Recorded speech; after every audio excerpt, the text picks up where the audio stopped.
So I will do that in English because my Romanian is not good enough to try it. So thank you for joining. Good morning. I want to talk today about the digital vortex. Just to introduce myself, my name is STEFAN HOERHAMMER. I'm co-founder and COO at Medialine.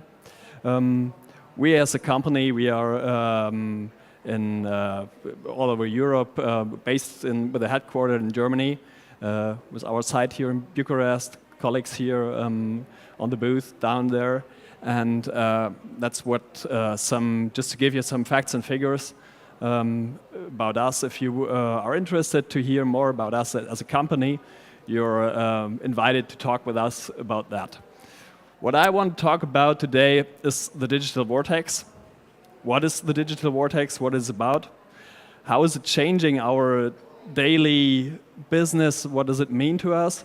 And what is digital disruption doing with our own business models, with our daily business? And I just want to give you some examples. Maybe I can give you some hints, some ideas why some things are happening, and what does it mean to your own business, and how will you, on your own, use that digital transformation that we are all in, that digital changes that are happening actually, how can you use it for your own business models? Digital vortex, what is the digital vortex? So the digital vortex is meant that digital business transformation, so everything that we are doing, everything what is in our daily business, is going to a center that is in a vortex. And so all the digital business transformation that all our process that we have get into digitalization, change our business into a digital business case that we are using. And this, what is happening is going all to a point that in the end, and this is what in the center of the vortex, will be fully digitalized. Digital disruption means, just that you understand what I will explain you later on, means that some competitors in the market are faster than others. And what they do, they are very innovative, they are doing things faster, and they are in the digital business transformation that we're doing ahead, and they change the whole industry, their branch. And this is what digital disruption is about. I will give you some examples later on. Maybe it's easier to understand when you see in which companies that happened. The difference between digital disruption and the normal competitive process that works in industry is that those companies who are digital disruptors, they get into the market and they got a totally different approach, and they get into it much, much faster. So it's all about the speed of change and the high stakes. That's what digital disruptors are about. Digital vortex is a model that is used since 2015. It's when you see that, to give you an idea, this is from 2015, 2 years ago. So what we're talking about is in the center of the vortex. There we've got like a fully digitalized industry. And this is what, in 2015, industries looked like. So like you see, pharmaceuticals, they were like not very digitalized. Technology, of course. Media and entertainment, of course. An industry like oil and gas, they didn't have so much in this vortex, so they didn't enter in it. But if you see, everything is going to the center. And what is the definition of a vortex is that it's highly chaotic. So in this vortex, if you ever watched like in a bathroom or something, going water down there, you don't know where something's swimming there, you are not sure where it's going. In the end, it's going in the middle, okay. But how it is doing and if there are collisions or something, you don't know that. And this is what happens. And if you take a look at what happened in 2 years, you're seeing that technology even isn't any longer here in, because technology is fully digitalized. We don't have anything here in the vortex because it's deeply in. But if you see something like Medialine Entertainment, just to give you an example, Medialine Entertainment, who of you knows Blockbuster as a company? You know what Blockbuster did? Video rental. So you go there and just rent a video and take it home and things like that. Order pizza and things. Okay. So some of you still know it. Blockbuster was in 2003, I think, 2004. They were to acquire a small company. And this company, the price for buying this company was 50 million US dollars. They had a business idea, and Blockbuster, who were in this point in 2004, they were leading the world market in video rental. And they didn't buy the company because they didn't believe in what they were doing.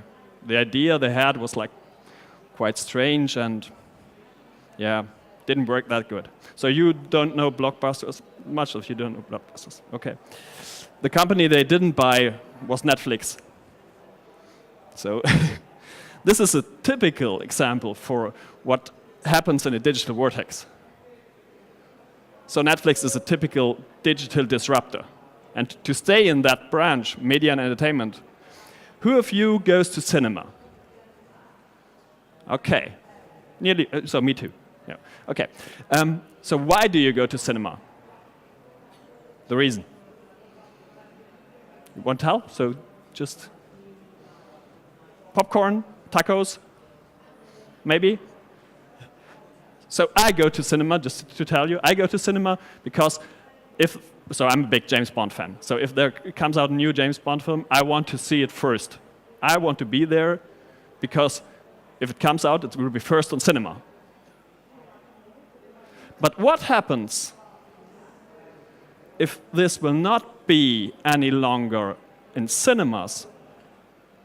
You will be on the same day on Netflix, on Amazon Prime, on whatever. Will you go to cinema? Maybe.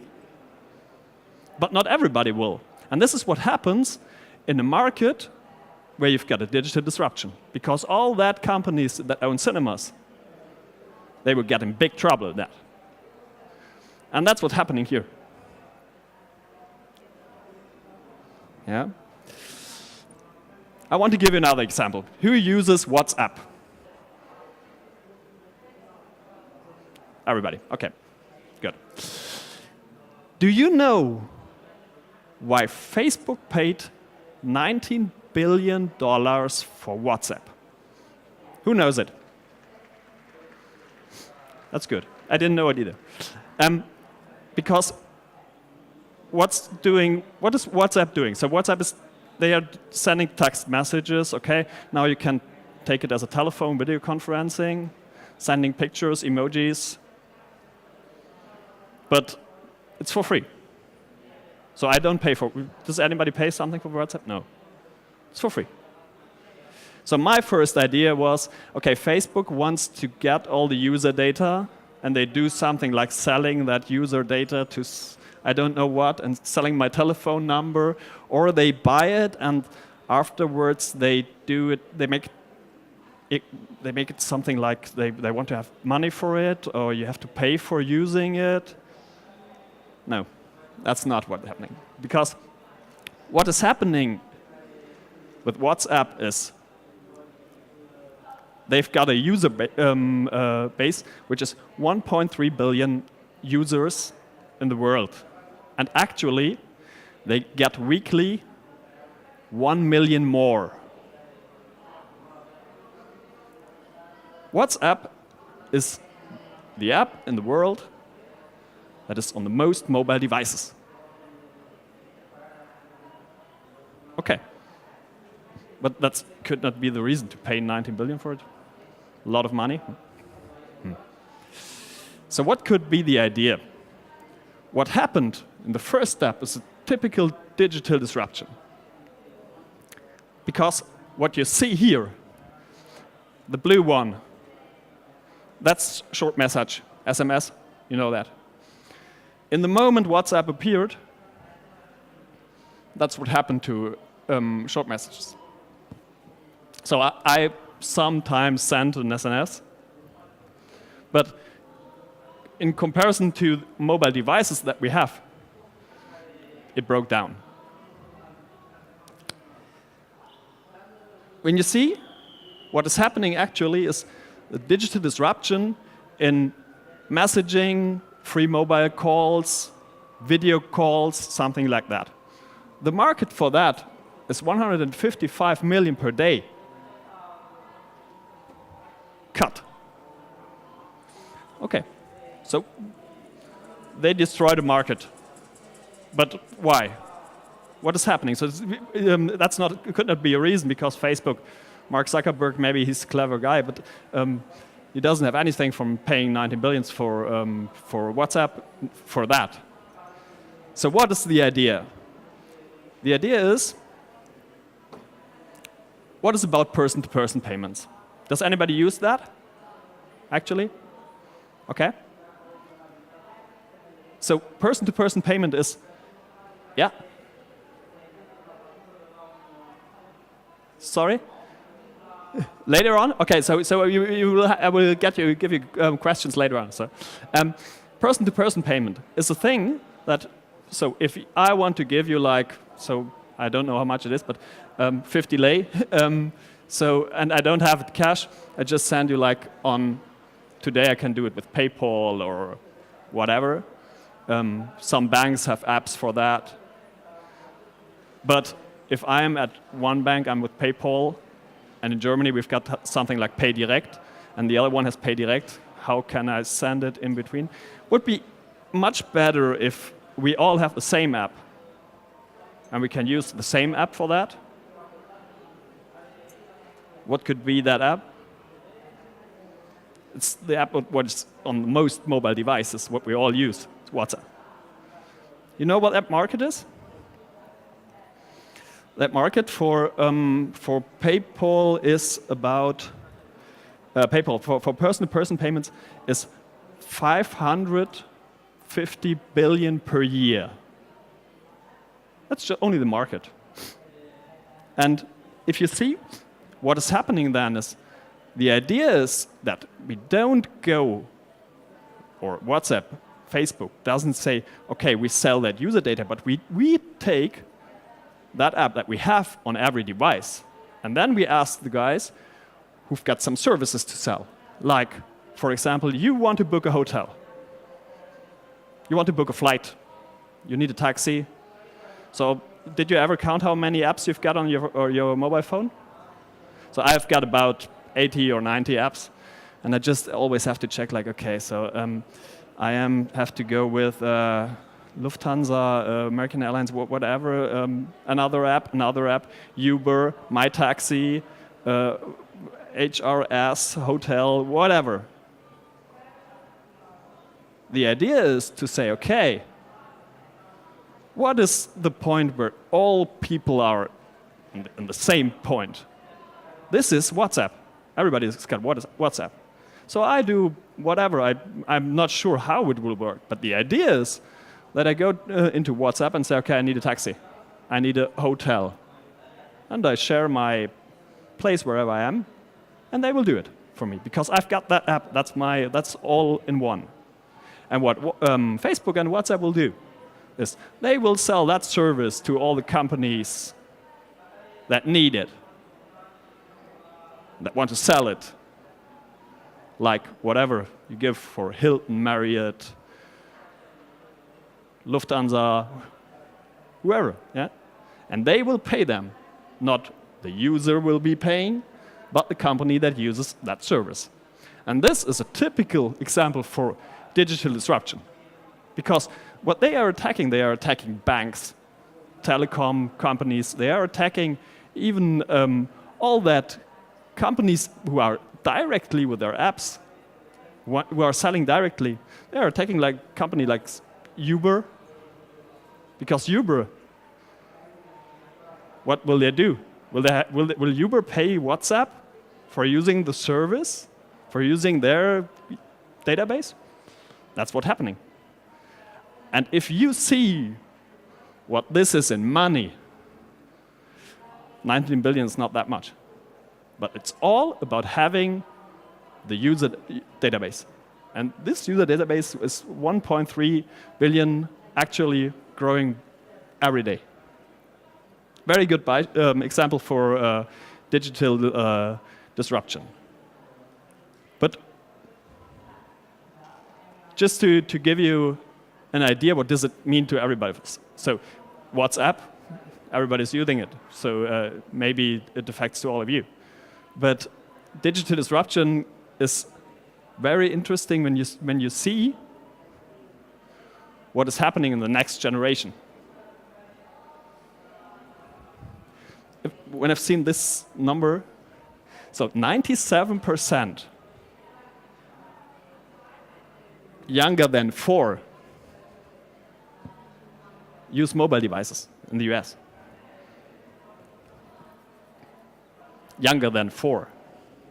So we are not speaking about kids like 6, 7, 8 years old. Younger than 4. Just to tell you a story, at home I have so everybody's got mobile phones, but I've got like a normal telephone at home, like it's a mobile telephone, but on cable things and whatever. With you use it like a normal old. You all know that how they look like. So no touch screen, nothing. So. And there was a kid from the neighborhood who lost his key for home and whatever, and he wanted to call his mom. It was like about, I don't know, 6, 7 years old, 8 years old. And he asked me if he can call his mom. I said, okay, yeah, no problem. He rang the door and said, okay, yeah. I gave him that telephone.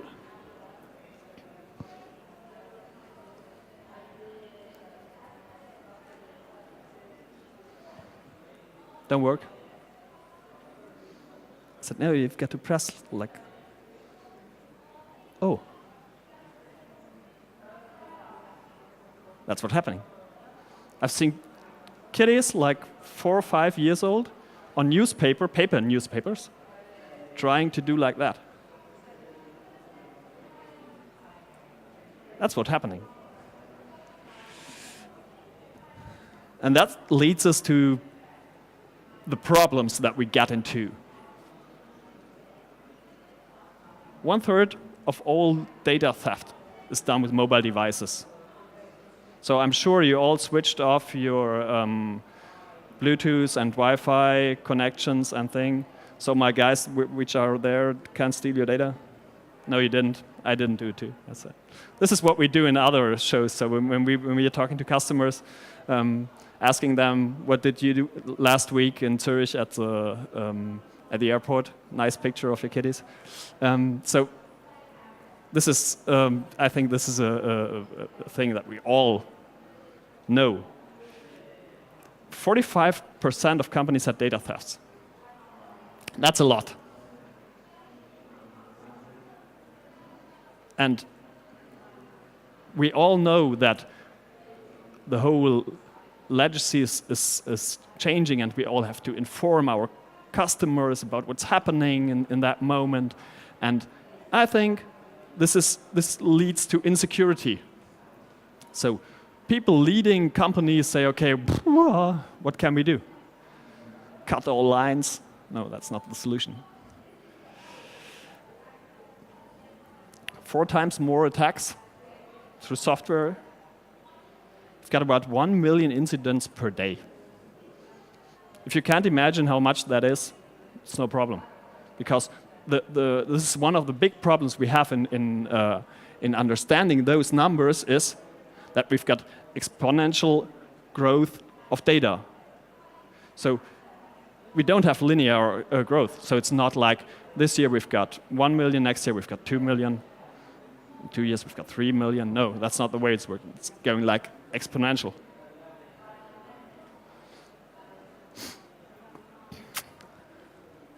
So we've got 8 billion connected devices today.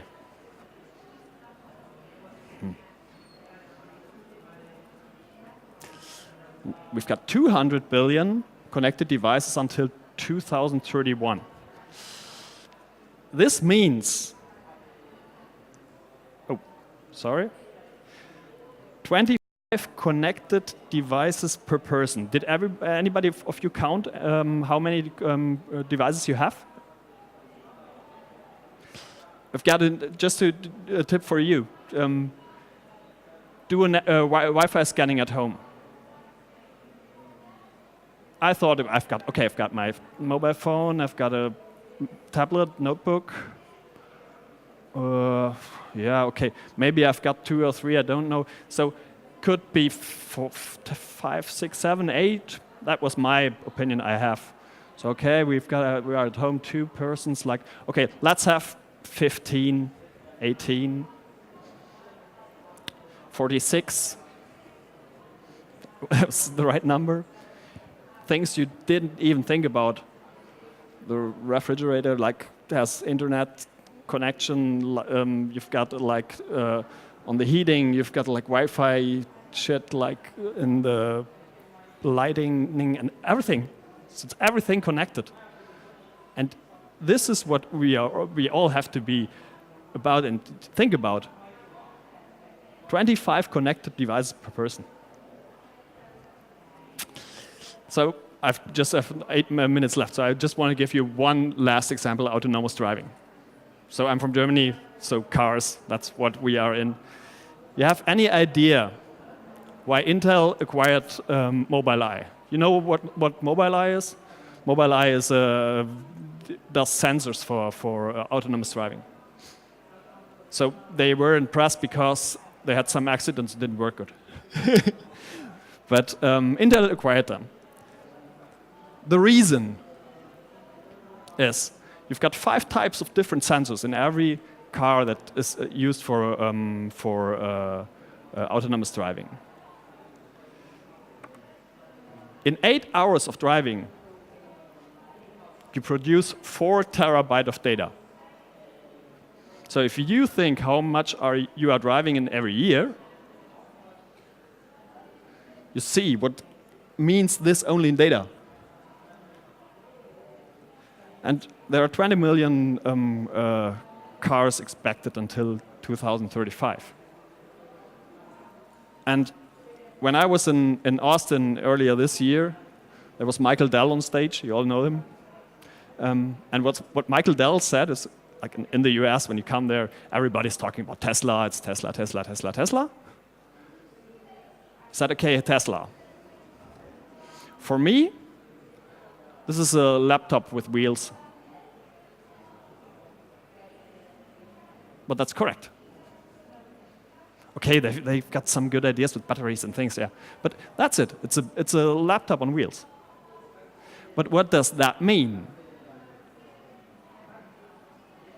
That means that laptop on wheels could be, so I'm going on the highway like with 100 kilometers per hour, and I've got some hacker guy who can take control of my car.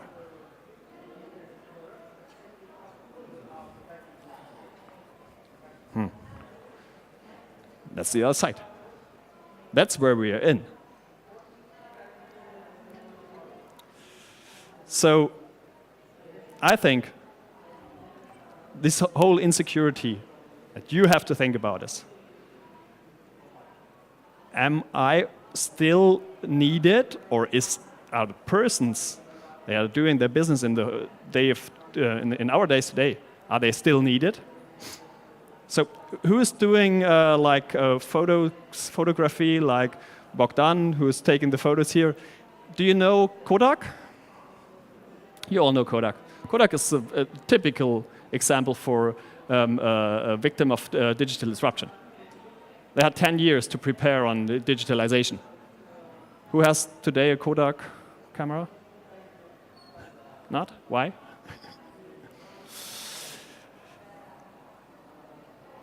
To give you another example, so my brother was in Silicon Valley last week, 2 weeks ago, and he was at Oracle. And the guys from Oracle, they are talking about the future not in, okay, what are we planning to do or whatever. They say, okay, we have to avoid that we are still here in 10 years. That's what they're afraid of. It's not about, okay, where are we growing or whatever. Because everybody's changing so fast.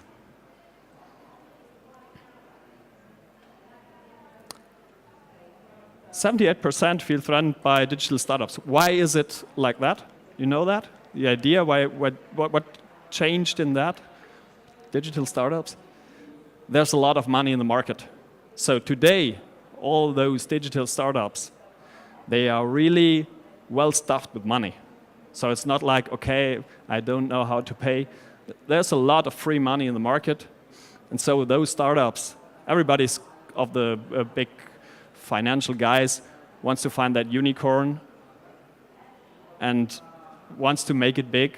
And so they all push the money in the market. So those startups, they are very, very fast and they are very good stuff with money.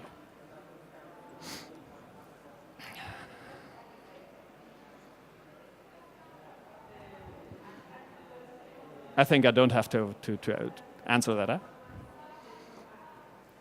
And that is, I think, a very interesting number. And you all know that.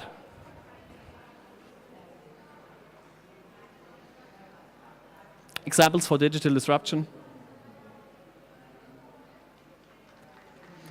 You know, the biggest taxi organization doesn't have any cars. Airbnb has no single hotel. Alibaba, the biggest wholesaler in the world, doesn't have any product. Yeah. And the biggest company for content doesn't write anything. So, if you want to talk to us about those things, just visit us at our booth. So, and I have 2 minutes left. So, if you've got questions, please. I think this, you wanted to, no? Anybody? Yeah.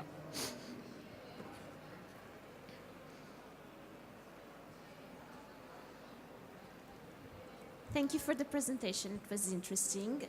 I'm in social media, and social media is part of digital. So my question is, with everything presented, how do you see in the future the impact and the tangling of all this with social media and the involvement of social channels?